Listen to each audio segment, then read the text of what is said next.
Okay, I'm clicking going live on YouTube. We've got several people waiting. We can start. Whoa, Lalaine, good to see you. Long time no see. Wow, Lalaine. Hey, catch the Torah wave. Hey, everybody. Welcome back to our Genesis class live from Jerusalem with Rabbi Chaim Goldberg of the Noahide World Center. Our rabbi, we just so appreciate him sharing with us more and more the depths of Torah as it has been traditionally passed down. So exciting, and we're joined, as always, by many, many people in the Zoom room from all around the planet. I'm not going to take the time and name them all. Let's just jump right in and see how the rabbi's doing today. Let's start the class. Rabbi Goldberg, you're live on the air. We're going to turn the class over to you and learn more of Torah. Good evening, everybody. Good evening from Israel. Good to see you all. Good to see all of the people here, all those who are attending us as usual, those who are on the internet and a bit shy from coming inside to the Zoom room. Lalaine, also applause for staying awake till so late at night. Good to see you as well. I must start with a note. It's not only that we are learning Torah, it's very important to learn Torah. I think that one of the most important things that we have here is also that it's coming from Jerusalem. As the prophet said already, that the main Torah will come from Jerusalem. And this part that is coming also from Jerusalem is one of the most important things for this movement that is related with Jerusalem. This is one of the most important things. But let's dive straight ahead inside to the Genesis class. Now it's a third lesson that we're going to give on Genesis number 21. Yes. I think, just a moment, where it is. I think that we spoke about those things something like 2.5 years ago, so we can mention them again. Last week we explained, we have on this chapter 3 big points. Okay, point number 1, that God is fulfilling his promise, and Isaac is getting born from Sarah and Abraham. This first part of this chapter. The second part of the chapter is that Abraham and Abimelech are doing a peace contract. It's the head of the covenant. It's a head of the Palestinian of those days. Abraham is the head of the Hebrew nation of those days, and they are doing a covenant. And we explained that God doesn't really like it too much. And this is what's going to happen in the next chapter. But they did this covenant. We can't ignore that. Okay, this the hesitation that Abraham already have from fulfilling the promise of being in the full land of Israel, in the full territory of the land of Israel. And the third thing that we're going to speak about now, those are only 2 verses, but those 2 verses are going to be very important. So first, let's read them, and then we will see a bit what exactly is going in behind of them. After they doing this covenant in verse number 32, please read verse number 32. 32, and they formed a covenant in Beersheba, and Abimelech and Phicol, his general, arose, and they returned to the land of the Philistines. Fine, so at least we finished this issue. Now we have another 2 verses that are very important for another issue. So please read verse number 33 and 34. And he planted in Ishel in Beersheba, and he called there in the name of the Lord, the God of the world, and Abraham dwelt in the land of the Philistines for many days. After they did this covenant of peace, this agreement between them that they're not going to fight one each other, this is where Abraham is sitting in Beersheba for many days. Now, let's explain a bit what is happening here. We need to see Rashi for a moment, but we're not going to read all of the Rashi because I don't think it's, I'll say it like that. Let's do this fast. The second part of Rashi, the last verse, is a very long calculation to show that he sat down there many days is 25 years. Okay. Wow. Yeah. This is In basically Hebron, what he it's, spent 25 years. yes. No, and here, 26. 26. And here, 26 years. Now he's doing all the calculation. I don't think you can read it by yourself. Okay, it's a simple calculation. But the question is what exactly he did there. The verse before that is explaining that he planted an eshel in Beersheba. What is eshel? What is eshel? Eshel is a word in Hebrew. Okay, this is what it's written down here. You see eshel? It's a word in Hebrew that he planted a tree. A tree. Eshel is a tree. It's a tree that is giving fruits. So there we have trees that are giving only shadow, but we have also trees that are giving fruits, like the pineapple, maybe the apple itself, orange. There are few. We have those are giving fruits. So he planted a tree that is giving fruit. So let's read for a moment. Let's read for a moment the first part of Rashi. Okay, and Esher, please. An eshel. Okay, there's a dispute between Rav and Samuel. One says that it was an orchard from which to bring fruits for the guests at meal, and one says that it was an inn for lodging in which there were all sorts of fruits. We find the expression of planting eshel used in conjunction with tents, as it is written in Daniel 11:45, and he will pitch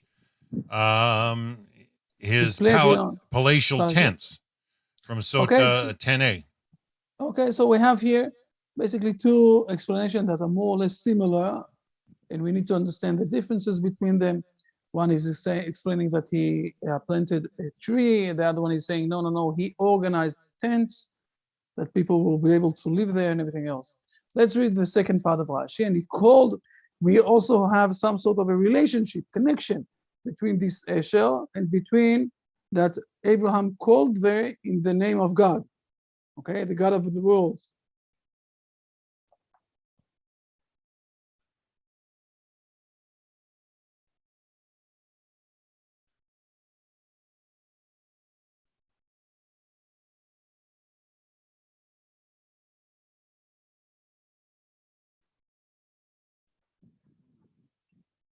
Okay, so we have here, so I want to go few levels inside. Let's start from the beginning. The beginning is that Abraham is doing something there that is accepting others. Okay, let's go to the second explanation that we don't know exactly who said what. We have Rav and we have Samuel. There are two people. One is explaining only that it was a tree with fruits, and the other one is saying, no, it was a place where you can put inside your luggage. You can log in inside. If you will say this one, if you will say that one, that both of them are saying in the first level of explanation that Abraham accepted people from outside to his tent. Angela, do you know that? Angela from the Canada. Do you know this situation to accept people from outside? Okay, those who you don't know. Who Abraham is imitating? He's imitating who Abraham is imitating. Try to figure for a moment. Abraham is trying to imitate someone. Oh, who? Who said something? Let's close the share for a moment. Yes, Abraham is imitating someone. Who Abraham is imitating? Would it be Noah? Who is speaking? Noah's me. Yes. Would it be Noah?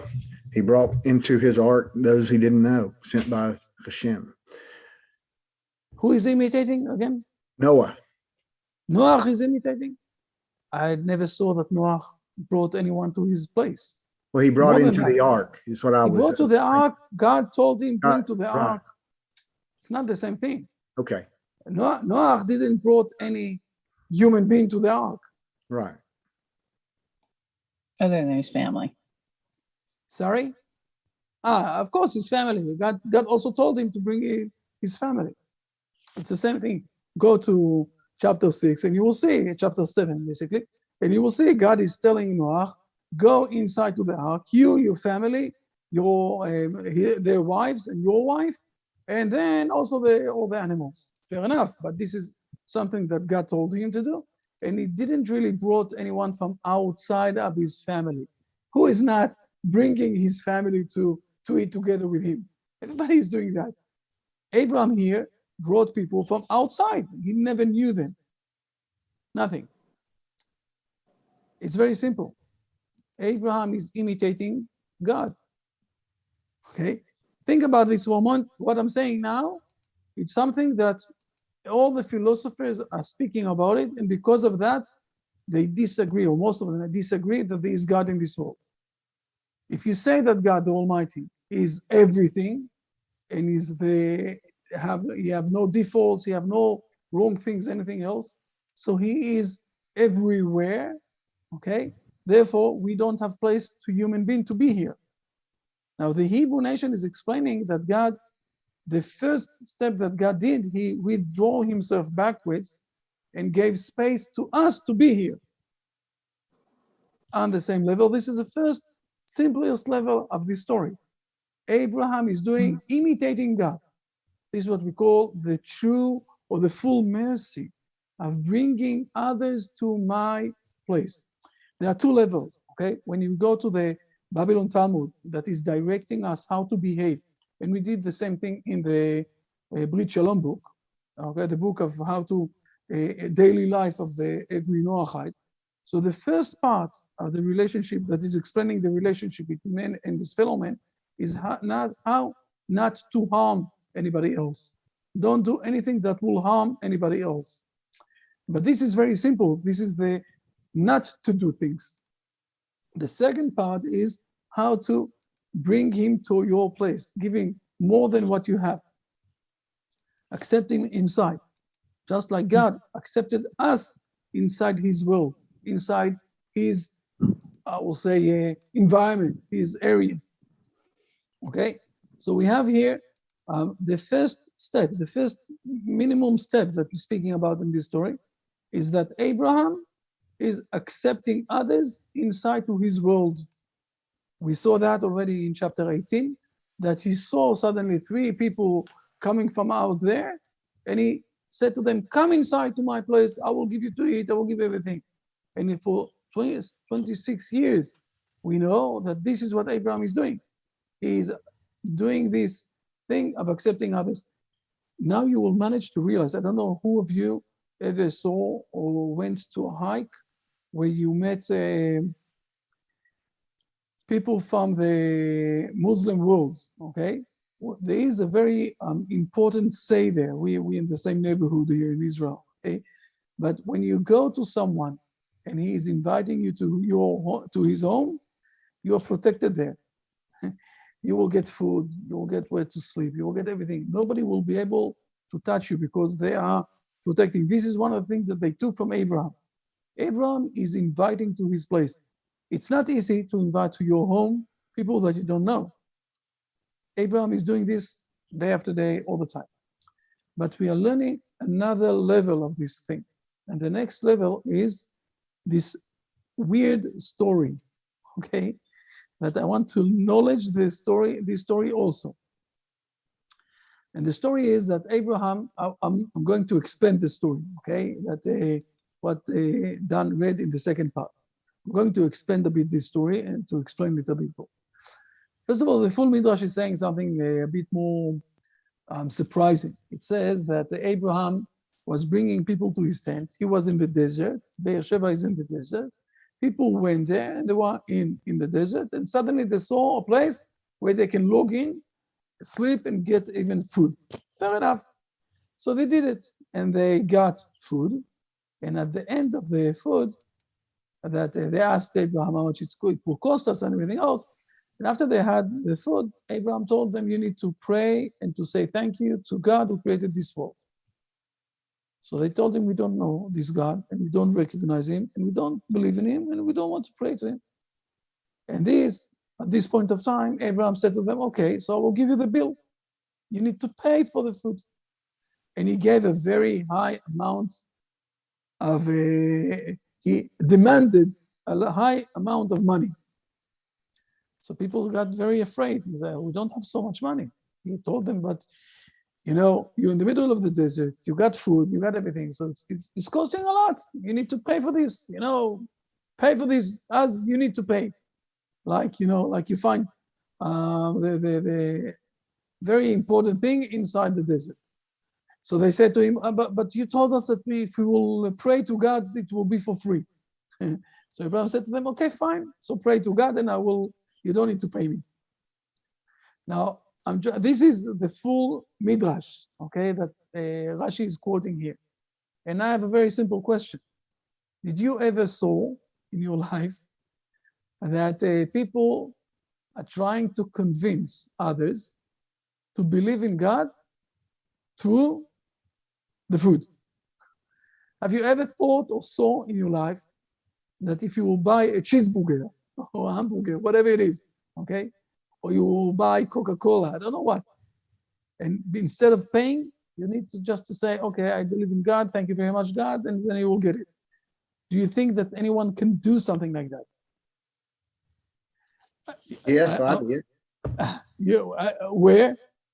In Alaska, there was 2 homeless people on the road. They were in a place where the homeless stayed, and when I went by, this thought come to me that they were in need. So I went home and I had extra tent, I had extra chairs, I had some cots, and I had everything.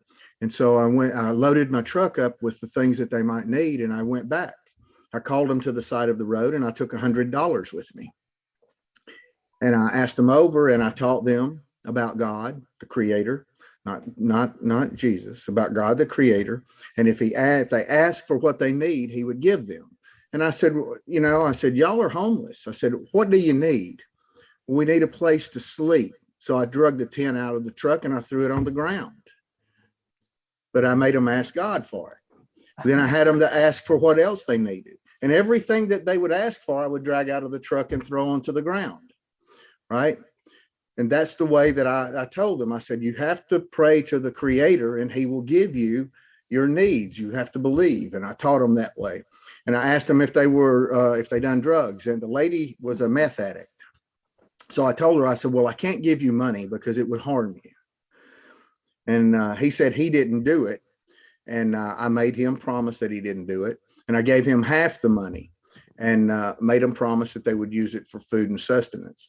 But that's the way that I done it. But I took this lesson of Abraham is how I knew to do this, because I had been studying this with the rabbis at the Chabad house up in Alaska just that week. So I had a little insight. But yes, it does work though. No, fine. They were fine. crying. First of all, it's very nice to hear that. I think that it's amazing also to hear that. And but as you said, we've heard it in Chabad. Okay, and I will say more than that. Chabad is doing this all over the world. If you will go to the house of Chabad, you will see that they're giving food. Okay, and it's not very expensive, the food, the kosher food and everything else.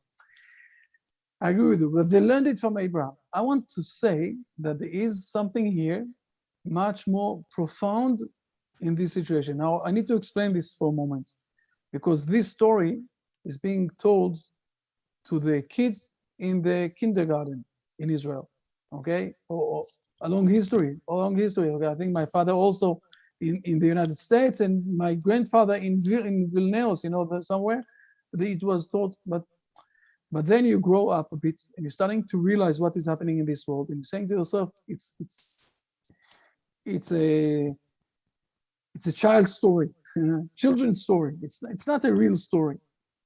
But I want to say that there is something very profound with what that our sages are trying to explain to us.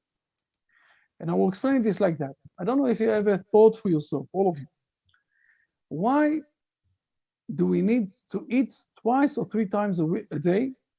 Why do we need to eat? It's costing us money. We need to go to the toilet after that. It's a lot of time. Why didn't God did something else that 3 times a day we will stand on our hands for 20 minutes and that's it? Why do we need to have this situation of eating?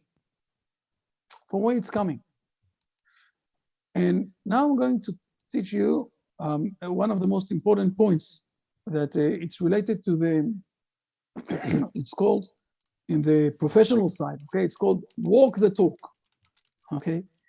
If God, now let's speak for a moment that God is trying to understand what to do here. And he says, on one side, I want to give man the freedom of choice. He can believe in me, he can decide not to believe in me, and I won't be existed in his whole world at all. But I want to give him some sort of a hint, a way that will help him to realize that he needs me.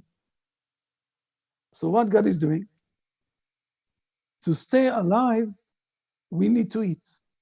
What is the meaning of eating? Something from outside of me is giving me the possibility to stay alive. Again, I need something from outside of me to stay alive. In the physical side. So let's move one step ahead. Maybe also in the spiritual side, we need some things from outside of us. If God would have organized us that every day for 20 minutes, we need to stand upside down, okay, on our hands, it won't teach us that we need something from outside of us. We still will stay a closed unit, as Leibniz, okay, the big philosopher Leibniz said, that each one of us is only a small monada with himself.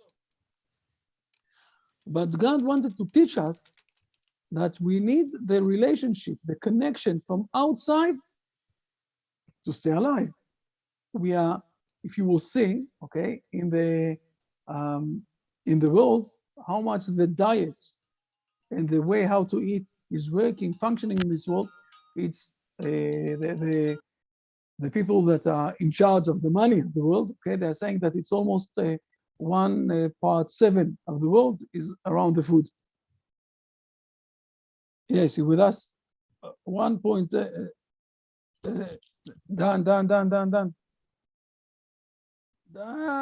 We can hear you. Okay, fine. Can you hear me yet? You can hear me? Yes, everybody? Okay, fine.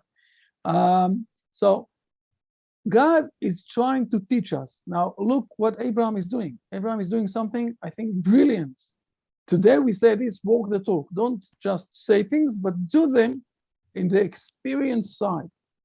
Abraham is giving his people that he's accepting to his tent the experience that they're getting alive from something outside of them. Then it's much easier for him to speak with them, not only on the physical side, but also on the spiritual side. Starting to realize the Midrash, what the Midrash is saying. The Midrash is very profound here. It's not just some sort of a game. Okay, yeah, take this food, but give me blessings and everything else. No. You're realizing, you're managing to realize that you can believe in God, that you want to learn what is this outside of me that is giving me source of life. When you are starting to realize what you're doing all of your life, eating from outside of you to have something to build you up. And this is what Abraham is doing. So the first step that we saw, that he is accepting people inside his closed area, tent, okay, just like God. The second thing that we see, that he's also teaching people through this experience of food, that you need something outside of you to stay alive. And the same thing is with God. But I want to go another step deeper inside. Can we go? Are you all ready? Let's go on. Okay. But this is something that is a bit related.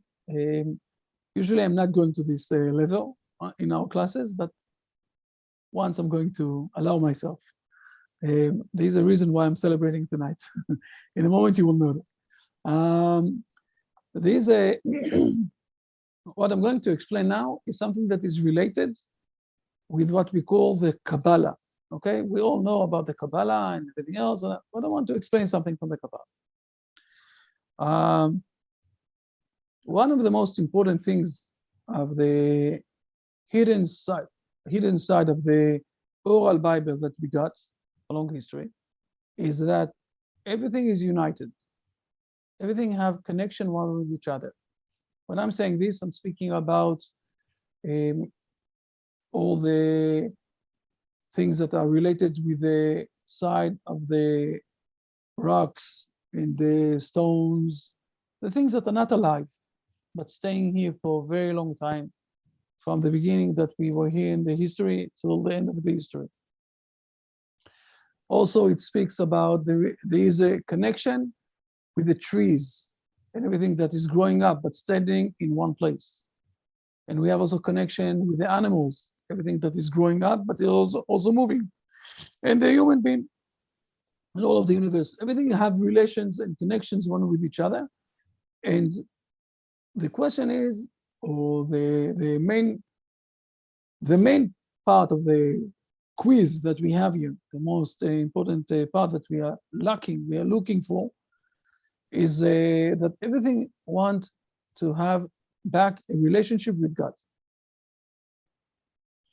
Everything, because God is giving the source of life. Now, life could be big life like we have in human being. It could be also small life like in the plants, for example, okay? Everything is getting life from God. So everybody wants to go back to the source of life. Source of life is God who created everything. So everybody wants to have a relationship with the source. But there is a problem because nothing or no one, there is no part in this world that have the acknowledgement and the possibility to get related with God. God, the Almighty, is very far away. He's, He created everything. And we are so small and so, part of something and part of something. So it's very hard. But there is one, in all of the universe, there is one group, the human being, who have two main things. First of all, it's three things. Free choice. They can decide, each person can decide for himself if he believes in God or don't believe in God and everything else. He have also the acknowledgement, if you want to believe in God and to understand what is happening in this world. And he have also, so free will acknowledgement, and he have also another one very important thing, he can speak. He can speak. Not only God is speaking with men by giving him the 5 parts of the Torah, okay? King David organized for us 5 parts of Psalms so we can speak with God back. Men can speak with God, okay? Men can acknowledge God. Men can speak with God. I will show this to you for a moment in another place in the Bible. It's written down very loud and clear. You don't need to be. Let's go for a moment to chapter 2 in Genesis. Okay. Let's go for a moment to chapter 2 in Genesis, and we'll see something amazing. Chapter 2, it says that Dan, you with us or you're not with us? Yeah, I'm with you. Okay. Please read for a moment. Verse number 5. So Genesis chapter 2, verse 5. Now no tree of the field was yet on the earth, neither did any herb of the field yet grow, because the Lord God had not brought rain upon the earth, and there was no man to work the soil. So it says here like something very neutral. There was no man here. It doesn't really, if you read it, you can say to yourself, God didn't brought rain upon the earth, and there was no man here to work the soil. But we learned more than once this Rashi, and it's a very important one. So please read for a moment.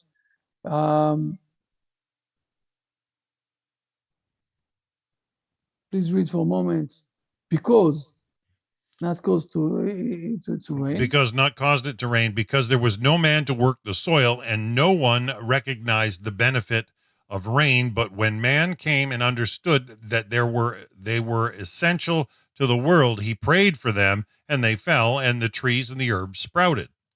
So we see here something very interesting with the relationship.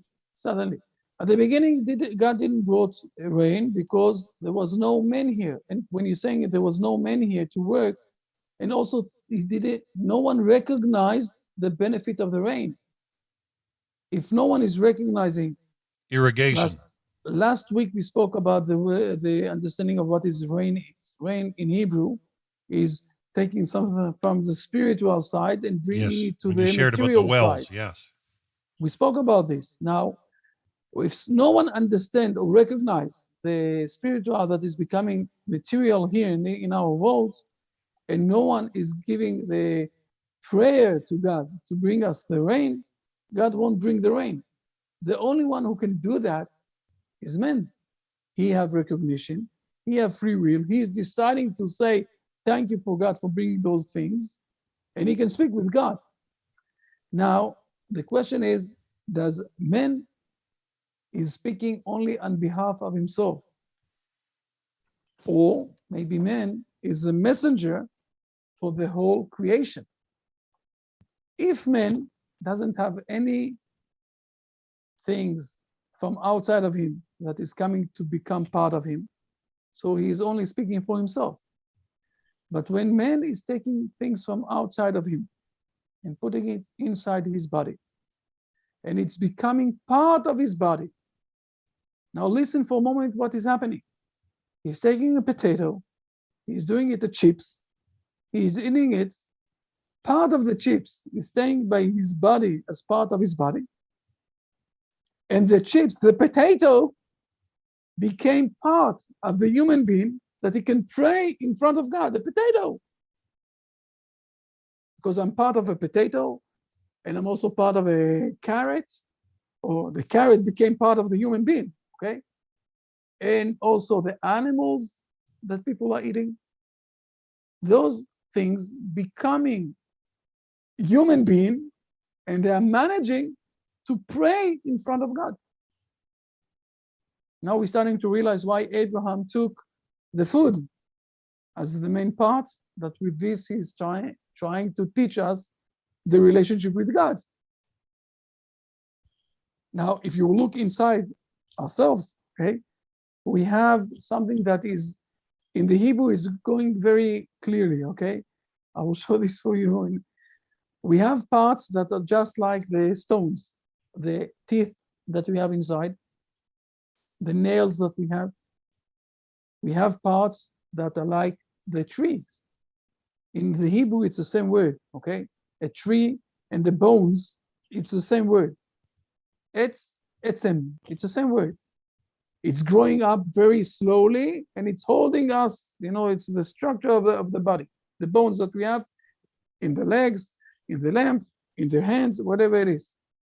And we have a side, by the way, the same thing that is like the stones, it's also the hair that we have. And we have things that are like the living animals, okay, with the blood, with all of the functioning things. And we have something very unique, the brain that we have, and the free will. By the way, the free will that we have, we don't get it from the nature. Nothing that we are eating, everything that we have is basically things that we are eating from. Okay, we are eating and then we have it. We can have minerals, we can have whatever it is, everything we're getting through the food. Except for one thing, we don't get any free will from the nature. Right, This right. is This is something part that of the is part of divine the beginning order. from I God. get it. Yeah. Beautiful, beautiful. So the thing of Abraham here is much profound, with putting or teaching us that when you eat things and you blessing God, basically what you're doing, it's like we are the messengers for everything in this world to pray and to say thank you for God, because they won't be able to do this. The potato will never be able to do this by himself. He doesn't have acknowledgement, he doesn't have free will, and he doesn't have the possibility to speak.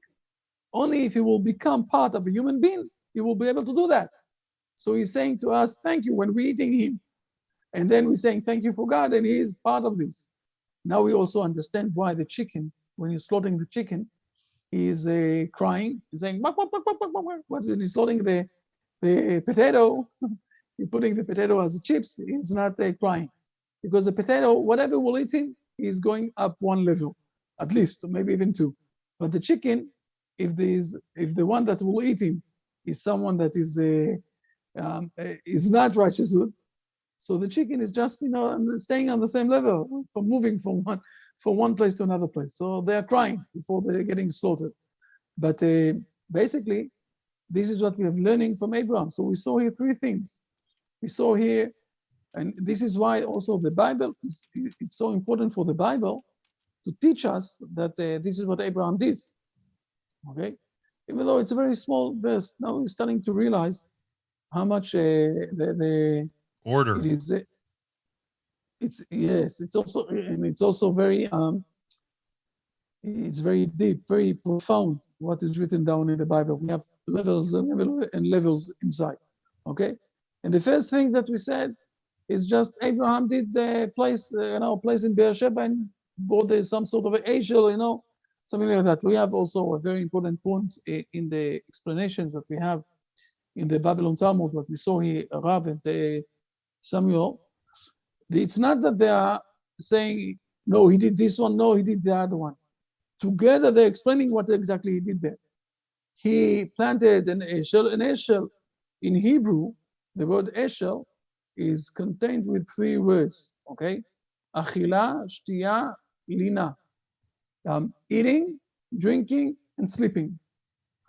The word eshel, okay, this word, what we called before the tree. It's the name of a tree, but it's also a name, or it's also contained with other three words that each first letter is showing it, okay? But basically what it's trying to say, we saw here a few levels. First of all, the simplest level is that Abraham is accepting people inside to his home, to his space, just like God accepted us to his space. Second thing that we saw is walk the talk. Abraham is using in the technique, okay, the experience that we need something from outside of us to live on the same level. Abraham is teaching us that you need not only the physical level, something from outside, but also in the spiritual level. And another level that we saw, that we as human beings becoming the messengers for the whole world. Everything that is coming inside to ourselves is being part of this prayer, of this relationship with God, of this thankfulness that we're saying to God. And this is the way that the potato and the things that we are eating are managing to move up one level and to be part of this acknowledgement. Grand scheme, yeah. I got, thank God, in the last month, 2 new grandchildren that came to our family, and both of them are very small in the beginning, very, very small. I'm really, it's very easy now to give it to the mother. They will hold them, not me. Very small, but they're growing up. How are they growing up? By eating, by eating things. So how are we as human beings became something big like now, like today, okay, in the size that we have today, because we ate along our history things. This is why we grew up.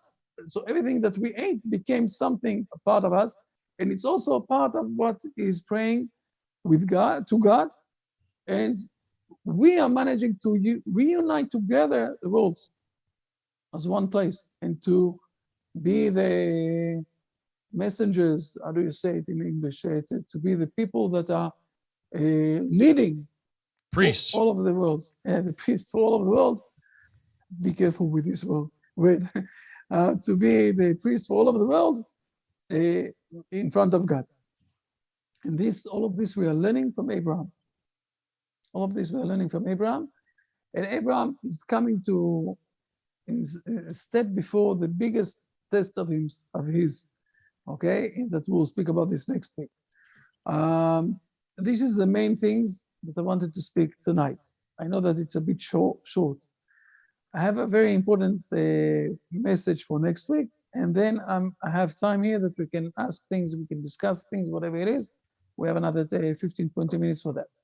So before I want to start that next week, Sunday night, 7:30 at night, half an hour before as usual, my son is going to get married. Thank God. Mazel tov. Yay. And this is why I'm very, yes, I was very busy in the last few weeks also with this. But So I won't be able to give I won't, there's a way how to wake up Lisette, but suddenly she will show herself. So I won't be able to give a lesson. 2 As you weeks. all know. In 2 weeks, you won't. No. But I will organize. I'm inviting you. If you want, we will open the Zoom room 7:30, and you will see the wedding. Wow. So I'm inviting you to those who want. More than 2 welcome. weeks. 2 weeks today, Rabbi. No, next week. Next week. Next Sunday. Yes, next Sunday. I got permission from my son to do that. Wow. Okay. It's not. I'm not going to film it. Most probably my brother. I'm going to speak with him that he's going to do that. For us, he knows also English, more or less, even better than me, I think. But of course, better than Angela and Mike. No, he speaks English. Your mother taught you well. How are your parents doing? Are they okay? We haven't saw them in the class for a long time. You're right. Basically, first of all, they're both fine with the physical side.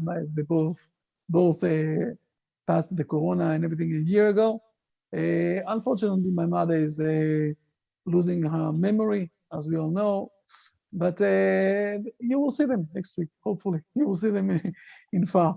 No, again, you are invited to see me from far away, but more than welcome. This is next week. The week after that, we're going to have a class as usual. So just you will know that. And of course, you are invited to come and to vision this, how we're doing this wedding, the Hebrew wedding. Unfortunately, we have the corona, because if not, I would have sent all of you an invitation.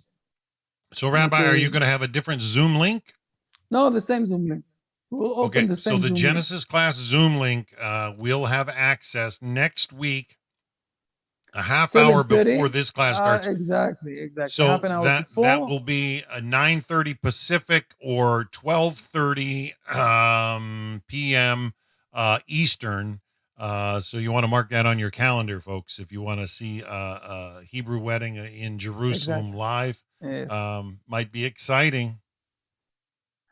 It's a good question. What is the difference between no sorry, I feel it was a different question. Let's see for a moment.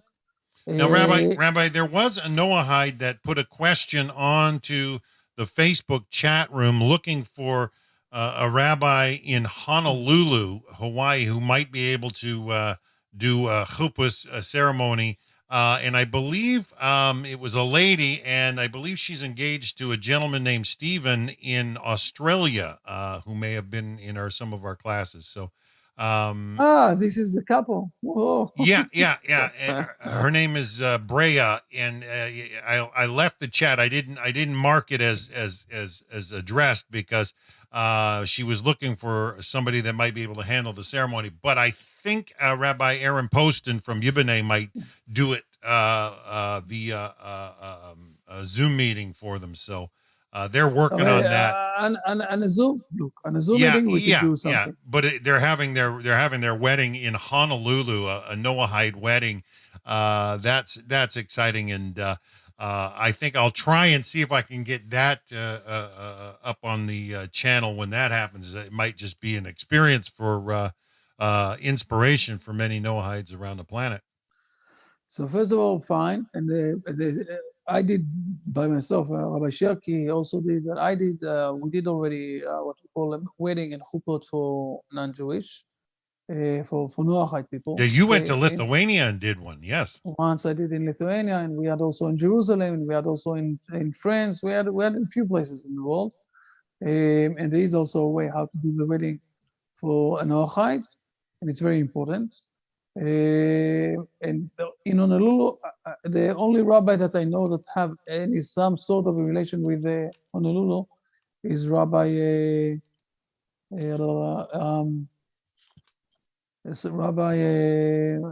one that is speaking against the Christian world all the time. Tovia.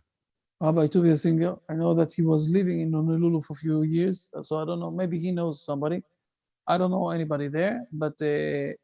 If they don't find anybody, so we can do something on the Zoom. We can do something on the Zoom. Yeah, I think Rabbi Poston of Yiboneh, who I do a class with yesterday, He got asked by Stephen, because Stephen sits in a lot of his classes weekly. Exciting and just to see the way connections happen. But I just wanted you to know that there was a question put forward in the Facebook chat that I didn't want to mark as addressed when it hadn't gone through your eyes. So. Oh, fine. Now Italy is asking here. Maybe Italy, you want to ask it loud and clear, or you want me to say this? Italo? He's not with us. Italo is asking in the chat room. Oh, please ask it, Italo. Ask it with your voice. Gotta unmute yourself, Italo. Yeah. So, sorry for my bad English.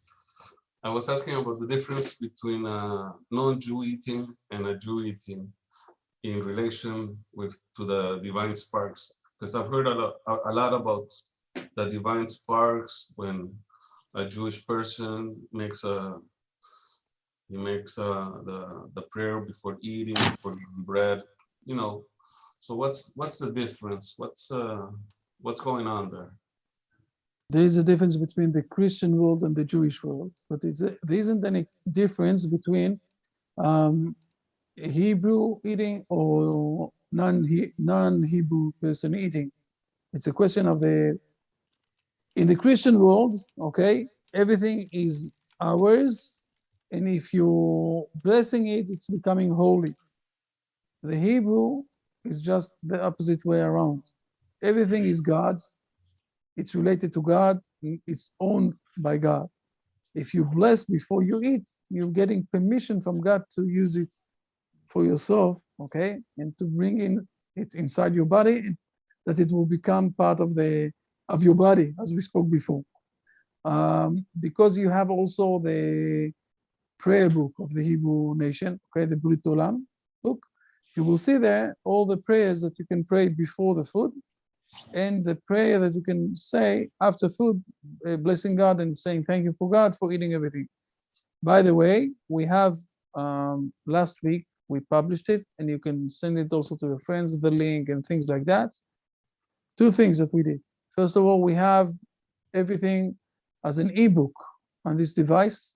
You can take the Brit Shalom and the Brit Olam on the device. It's very cheap. I think something like $6 or even $4. Something there in the South America is even less than that. And I know that last Thursday I was very annoyed. I spoke very hard with the people that are in charge, and I said to them, "Why don't we have it in the German also?" Okay, I think if it's not in German yet, it will be in German in the next coming few days. But we have for sure we have in French, in Spanish, and in English. Again, I said that we need also to have it in Italian, and we need to have it in all of the languages. We need to have it in the ebook, okay? And then it's very cheap, and you can send it also the link to others.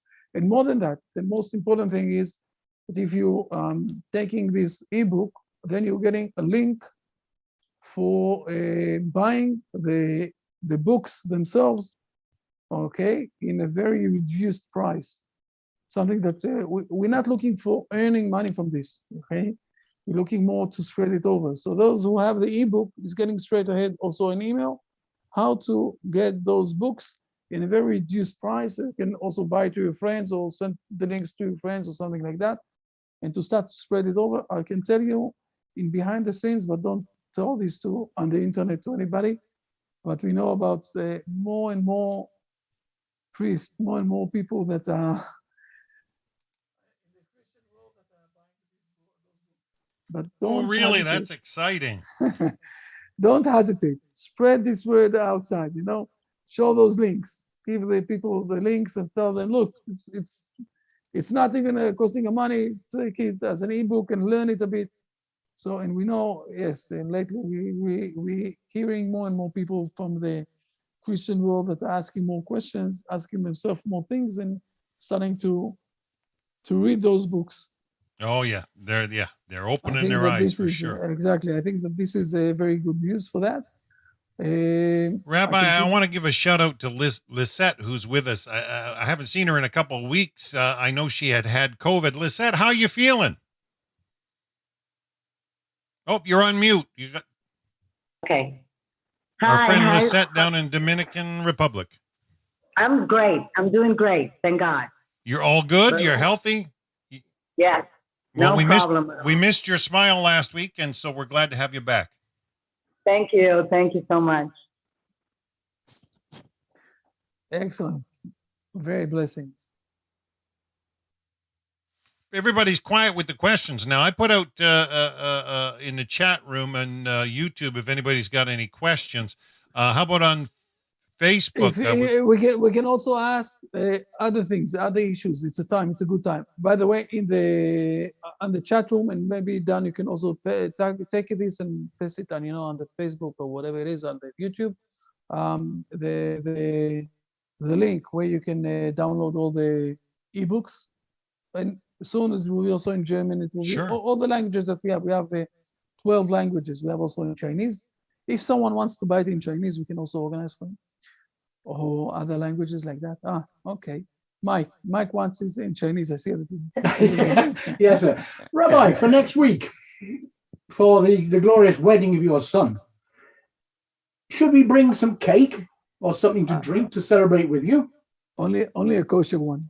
Of course. If you're asking weird questions, I will answer weird answers.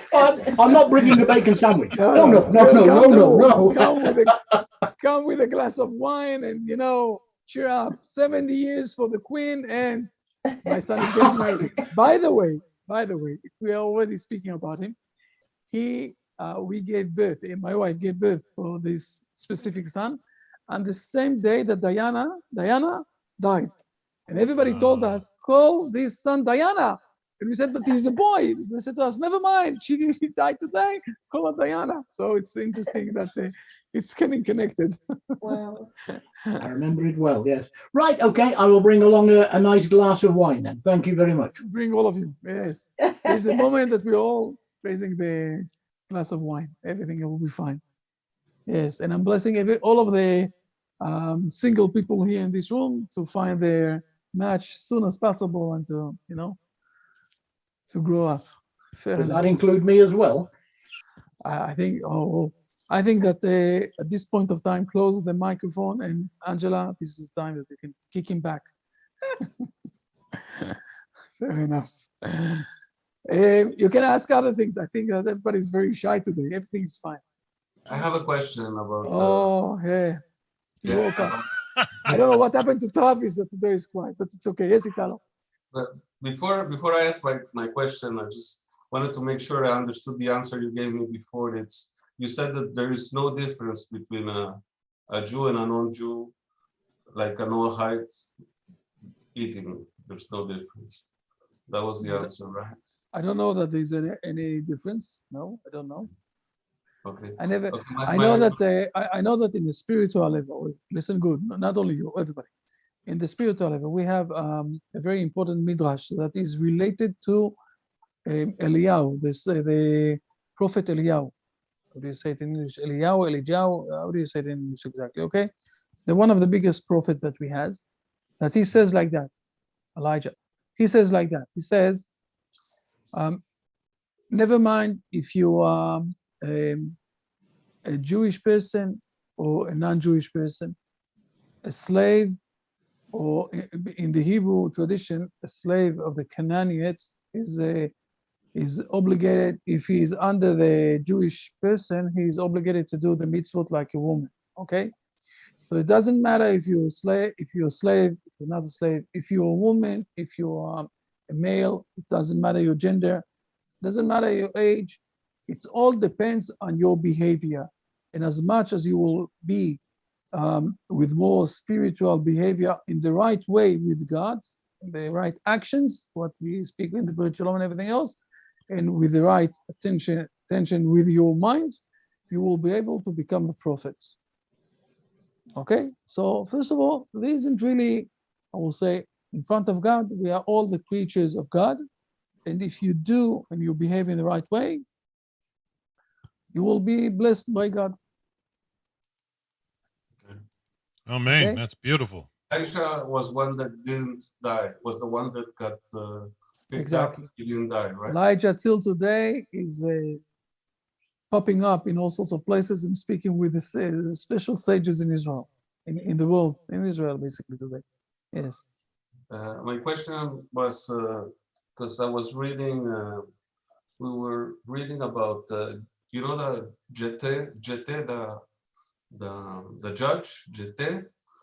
Is the story about when he comes back from war, he asks God to help him win the war, and if he wins the war, the first thing that comes out of his house, he's gonna sacrifice or something like that. Ah, You know that I know. story? of course, Yes. of course. It's after Joshua, the second book after Joshua. There's What a exactly verse. is your question? Yeah, in the end, there's a verse that says that his daughter went away like on a kind of like isolated herself and something like that I never heard about isolating yourself. It's a very hard story. We need to learn it once. It's a very hard story, and our sages have a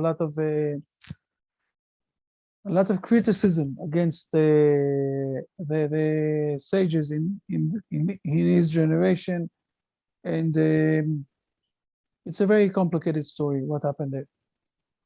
His name was Yiftach. You're speaking about Yiftach. Just It's- okay. Yes, Yes, it's a yes, very that- complicated story, and what exactly happened there, and God really helped him. We also need to know, to remember, okay, in those days, there's something very different between the days that we had the prophecy, speaking about 3,000 years ago, and our days today. Okay, today the individual is very important, and I will say the nation is something secondary in our life. In the days of when the prophecy was, you know, God who spoke with the prophets all the time, and the prophecy was alive, it was the vice versa.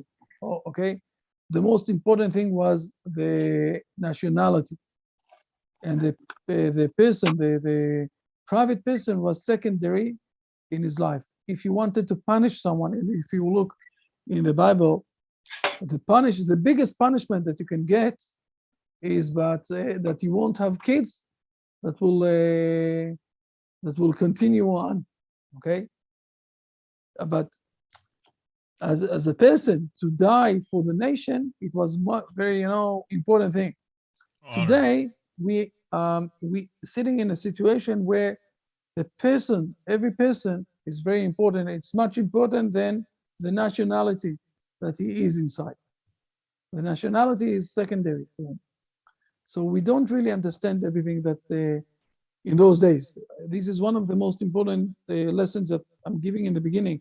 Today, I'm referring people to go to the Udemy and to see this lesson of learning the Hebrew Bible and to avoid the 5 mistakes. And one of the mistakes is that we're living today in a different dimension with a lot of things that we have. And it's really annoying us and bothering us to understand exactly the Bible and what is happening there. In those days, the nationality was much more important for people, also for the individuals, than the individual level. Today, it's not like that. Wow. Only if you're serving in the army or part of it today. But today, it's very important the individual and what exactly he's feeling or whatever it is, more than the nationality. One of the Yeah. differences. A lot changed. I read an article last night about Rabbi Yochanan ben Zakkai when the temple was destroyed and the decision and the fact that he met with the Roman general who became Emperor Vespasian.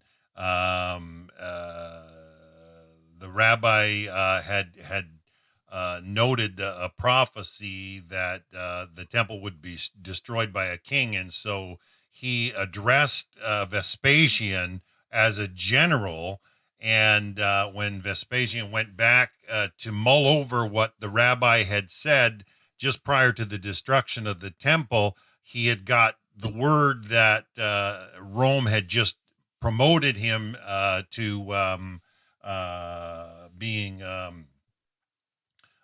emperor, and so the prophecy was true. But what he had asked for was to spare the Torah, and he created a school in Yavne. And the reality is, he held the Torah in high esteem, even if he knew that the city of Jerusalem was going to be lost and the temple was going to be destroyed, and he had to weigh out, what was the most important thing, and he accounted, the preservation of the Torah. And so he made a pact with Vespasian to allow the Torah to be taught, and built the university in Yavne, which allowed the Torah to stay lit, the torch of Torah to stay lit.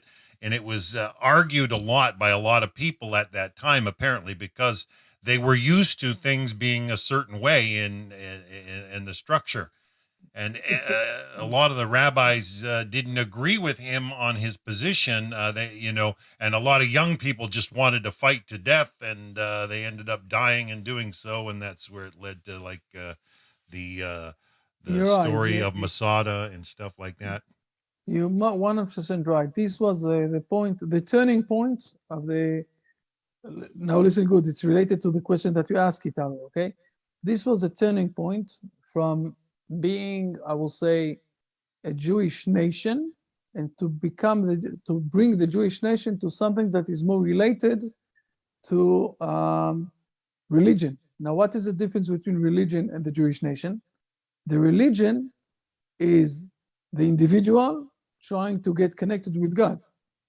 This is what Rabbi Yochanan ben Zakkai did. He moved the Jewish nation, okay, and the Jewish nation is the Jewish nation. The national identity, yeah. The national identity of the is basically that God spoke with the Jewish nation, with the Hebrew nation. So it's just different things. God spoke with the Hebrew nation, and the religion is where the individual is trying to get related with God. Okay, so and Rabbi Yochanan ben Zakkai was exactly the point where he flipped it over. He understood that we're going to the exile, and this is where each one will stand for himself as an individual. And he moved a lot of things from the Hebrew nation to a Jewish tradition. Right. The most, I will say, Right. I will say it like that. The most hard thing that Rabbi Nachman Mibreslav is explaining, okay, that when we are returning back to our homeland and we're moving back from the Jewish, I will say, religion to the Hebrew national nation, identity, yes. to the Hebrew nation, a lot of rabbis are still staying on the level of the Jewish religion. This is where they're losing it. This is what Rabbi Nachman Mibreslav said.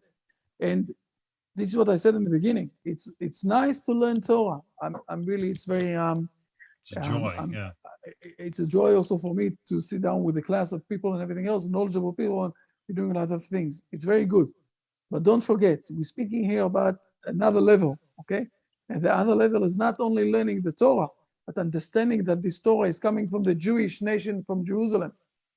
And it's something new, okay, with this thing. With this thing. Yes. Now, I just want to remind the audience, those listening on YouTube and Facebook, in 3 hours from now, we're going to be doing our first strategic alignment broadcast with our friends at YPS. That's Yeshiva, Pirkei Shoshanim, and Nativ. They're going to be doing a broadcast hosted by Rabbi Carmi Ingber of Atlanta, Georgia. He's going to share on Mashiach, and he's going to try to bring to light a lot of conceptions and misconceptions. And so we're looking forward to this being an exciting broadcast. Now, I did post in the chat, in the Zoom meeting, the link if you want to copy that. That will be at 5 p.m. Eastern, 2 p.m. Pacific. It's 4 p.m. Central Time in Texas, where they'll be broadcasting the Zoom from.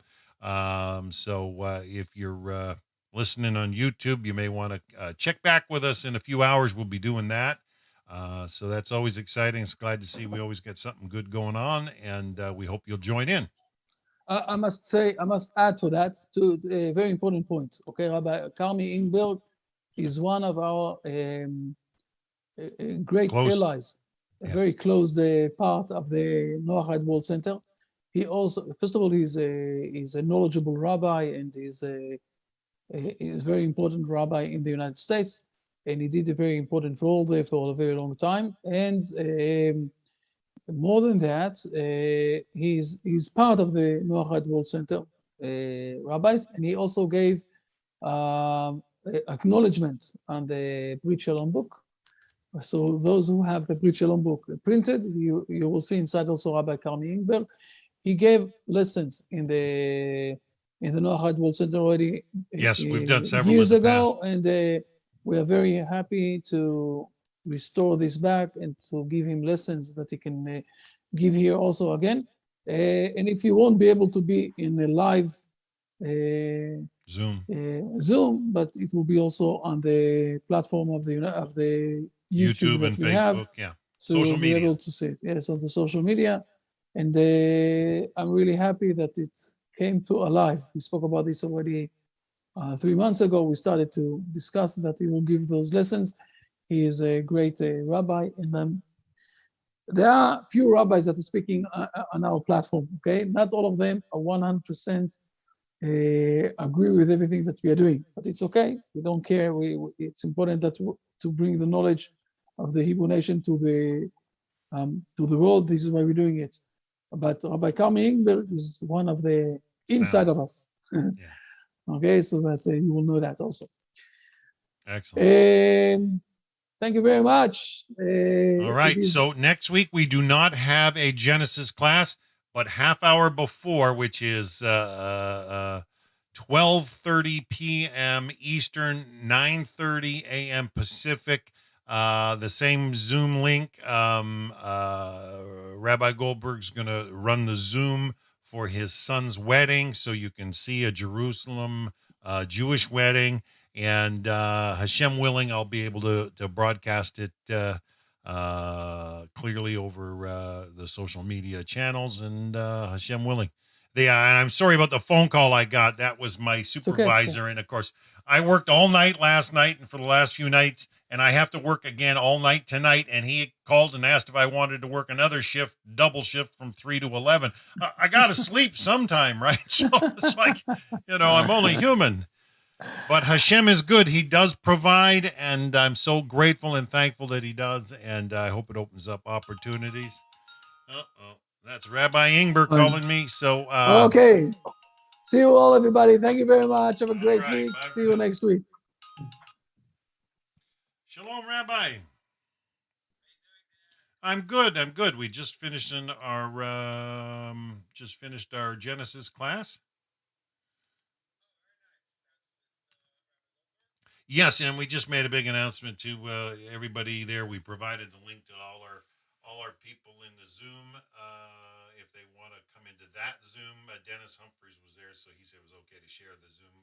So I shared the Zoom link with them, and I told everybody still listening to me chat with you on the phone live. So